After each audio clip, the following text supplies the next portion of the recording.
The only way to feel at peace with yourself is to be free from everything that's been tearing you down.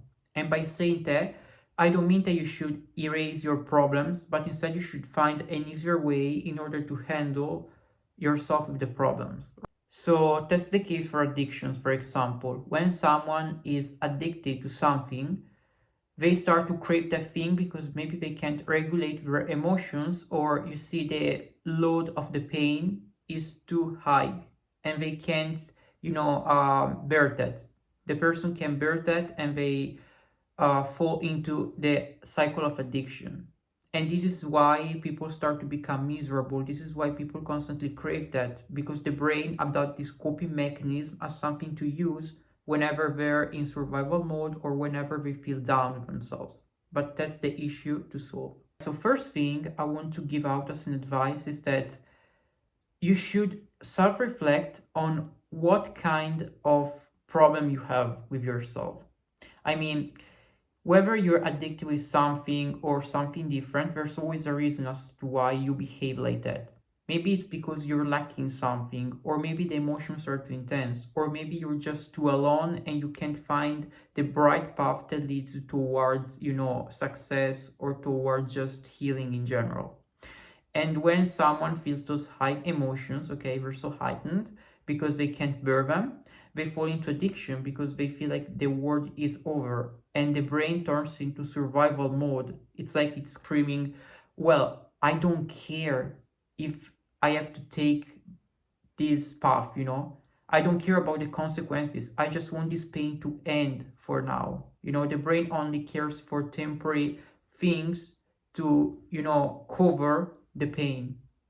And this is the problem. You should adapt a different, coping mechanism for the brain. So after you self-reflected on yourself and you maybe found some reasons as to why you might behave like that, I want you to put on a sort of mental boundary. Why are mental boundaries so important? Because they prevent the thought from turning into action. You see, you can still have the thought because it's not something that depends on you, but if you adopt the boundary that says, I shouldn't act like that, this is not an option. You see, I am disciplined over this thought. I don't act on this thought.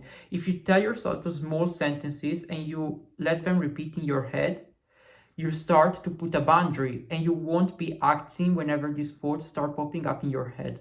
So putting a mental boundary whenever those thoughts pop up is crucial. Another thing that you should adapt to yourself is a routine.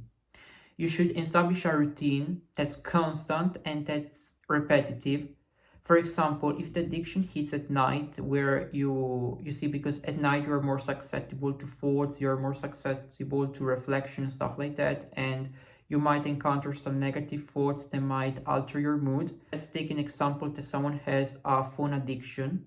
If you have a phone addiction, you should prevent yourself from using the phone at night. So you should lock your phone away, and at night you should journal your feelings on a notebook. For example, you should repeat affirmations such as, I'm not engaging in this type of behavior because it's toxic, for example.